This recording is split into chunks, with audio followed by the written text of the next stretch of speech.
Hi, everyone. This is Scott Nybach for Dynamite Entertainment, and I'm here today with Rik Hoskin, the author of Dynamite's upcoming new series, The Wheel of Time, The Great Hunt.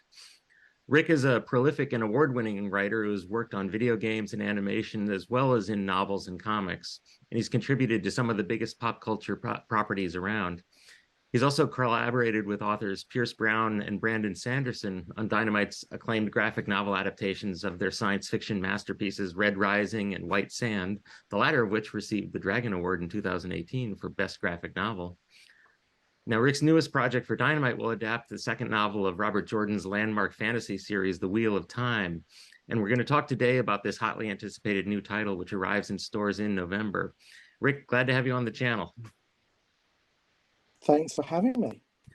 So can you tell us about how you came to work on this series for Dynamite? I think probably the way I came to this is maybe covered in your intro. I'm known by Dynamite as the guy who does adaptations with these quite big name fantasy and science fiction authors. They had me on stuff with, as you say, Brandon Sanderson, Pierce Brown, several others, Dean Koontz. And I don't know what the editors felt, but I suspect my name came up in meetings and they asked me, and I said, "Yeah, who doesn't love the Wheel of Time? Who doesn't know all about it?" So certainly it was an attractive prospect. It was a lot of research, but yeah, that's I came in, I guess, because they knew me already and they trusted me to do it. So the Wheel of Time is one of the longest and most successful fantasy series in history, and tackling an assignment for such a huge franchise is a daunting challenge. Like, what did you do to prepare for it? That's a good question. It is certainly daunting because it is. I mean, I have a couple of the books just to hand, and that's that way. There you go. That gives you some idea of the thickness of these things. These are 700, 800 pages, you know. And there's 14 of them. And one of the things when you're adapting is it's not the same as reading something for pleasure. So these are well-written books. Suddenly you're really trying to make notes for the exam. So you're trying to condense everything down. You're trying to be faithful. So there's a lot of using highlighter pen. There's a lot of making notes in the margins where I will make notes myself about how best to adapt a scene, that kind of thing.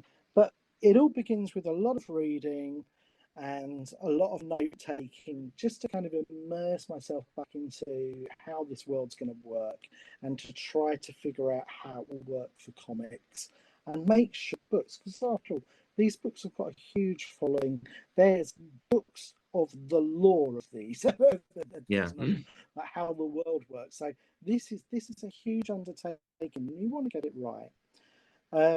So the short version of that is I read a lot before I started. Well, yeah. And so, like, touching on this, what did you make any adjustments to the original stories in order to get them into graphic novel form? That's an interesting question because I would say no, I didn't because I believe in being faithful to the original series. But though I didn't make any adjustments, comics are different to books and comics are different to TV. So what I did do was I looked at how we might pace scenes differently and slightly reorder scenes perhaps, because comics being such a visual medium, you want visuals, you want action, and there is skiing, and you don't just want to have an issue of talking heads. You want to intersperse it and perhaps build the tension in a slightly different way that works for the medium and allows the artists to really enjoy themselves and stretch their wings to really show off what we can do and what we can bring to that world. So no, these are incredibly faithful. I'm not changing any characters or anything like that. But you might notice scenes slightly moving about in order as we come along. What kind of input did the Jordan estate have with the book? I know you were in communication with them when you were working on it.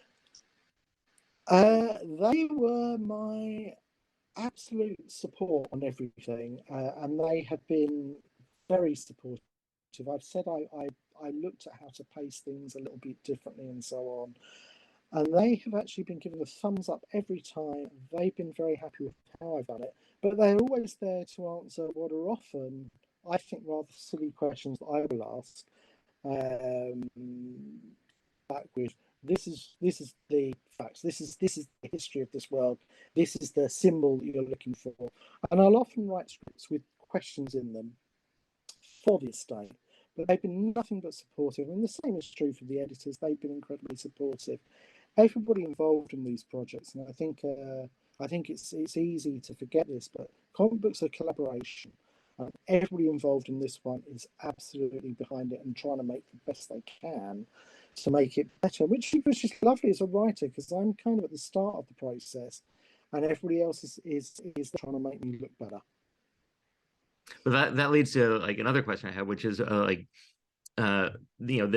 Wheel of Time is currently being being done on Amazon Prime as a very successful TV series, which Mm. shows that it's certainly well suited for visual adaptation.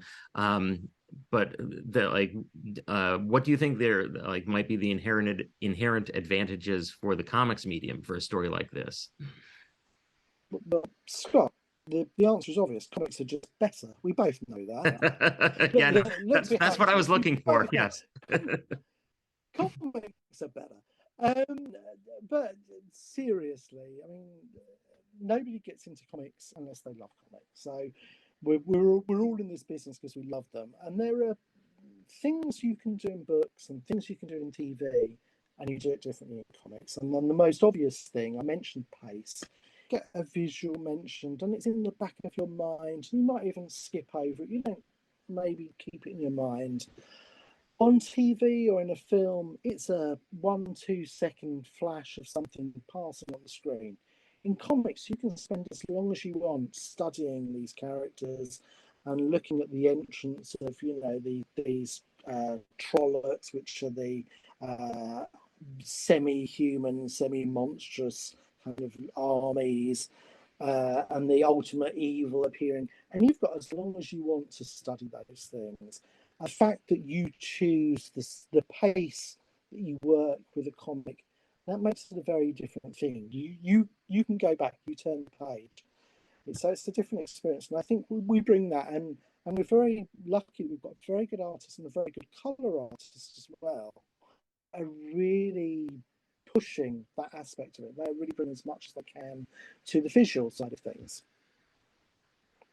Oh, and speaking of the Prime series, did you watch any of it before starting on this series, or did you want to stay away from that to keep it from influencing your own conception? I'm not much of a TV person, and I must admit I hadn't watched it beforehand. Once I was offered this assignment, I was aware of it. I was aware it was out there. So I watched trailers and I did a bit of reading the reviews to see what people thought of it. And I know it was well received and some changes were made to the story. I think they aged up some of the characters a little bit. But no, I didn't watch the TV show.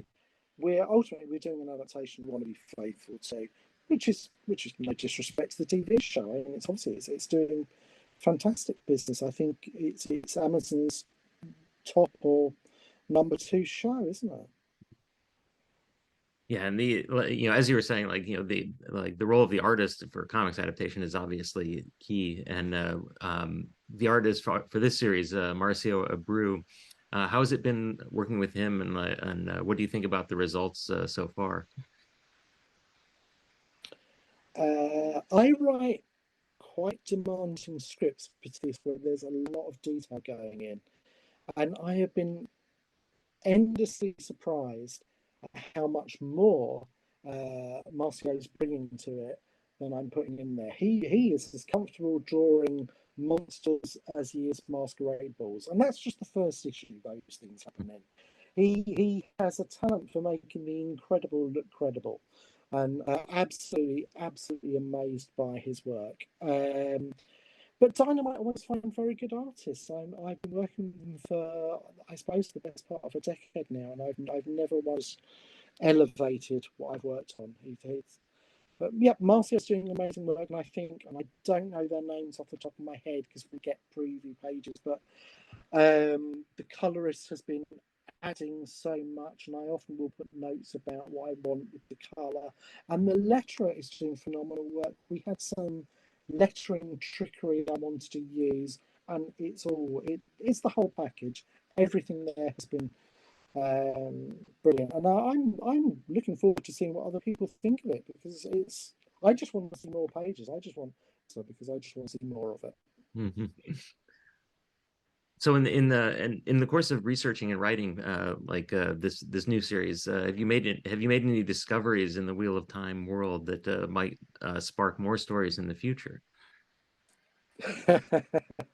Let me just look at my notes for one moment, and yeah, it's certainly it's a good question. What can I say? Um,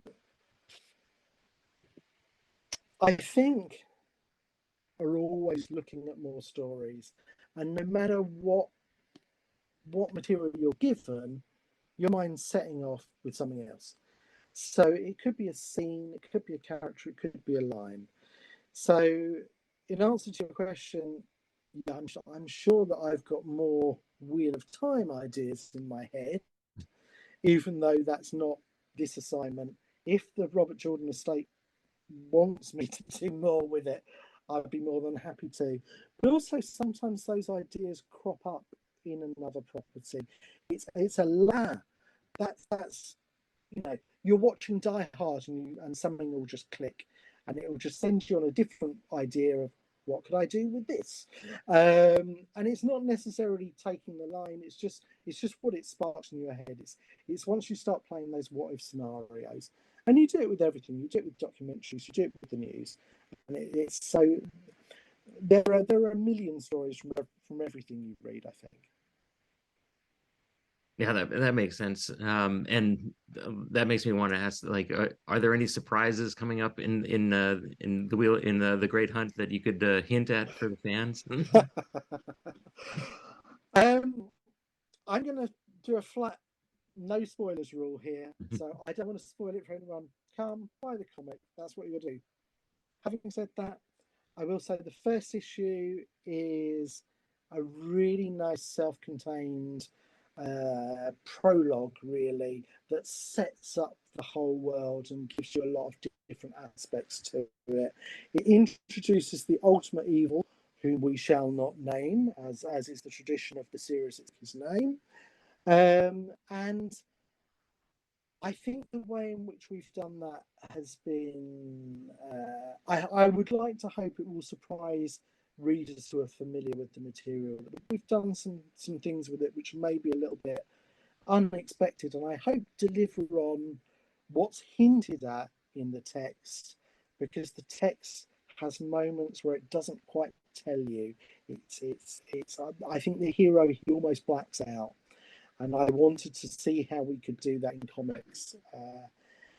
But I'm not issue ones as much as the spoilers as I'm going to give you, because hey, this has got to run. We don't want people know what happens at the end. Now, like that sounds good to me.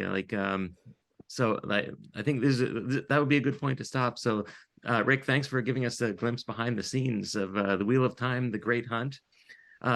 Look for the first issue in comics shops this November, and don't forget to hit that like and subscribe button. And thanks for watching.